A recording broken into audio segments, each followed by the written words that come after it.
আগেকার দিনের বাচ্চাদের নাচ দেখাতে বললে যা করতো ভার্সেস এখনকার দিনের বাচ্চাদের নাচ দেখাতে বললে যা করে। আগেকার দিনে কিরে মানা, শুনলাম নাকি তুই খুব সুন্দর নাচ করতে শিখেছিস। হ্যাঁ মাসি, ওই আর কি একটু আধটু পারি। তা একটু নেচে দেখা।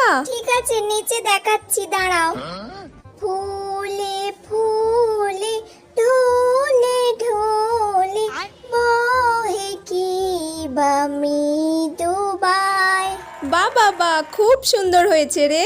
মাসি আমি এইটুকুনি পারি। ঠিক আছে, খুব ভালো হয়েছে, যা এবার আচ্ছা। গিয়ে পড়াশোনা কর। এখনকার এই দিনে মানা, তুই কি সুন্দর নাচতে জানিস, মাসিকে একটু আমি নাচ দেখা। টাচ পারি না মা।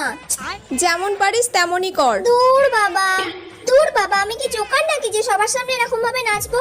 দূর, ভাল লাগে না। আচ্ছা মানা, তুই যেমন পারিস তেমনই নাচ না। তুই কি নাচের প্রোগ্রামে ঠিক যাচ্ছিস আছে। নাকি? নাচতে পারলেই হলো।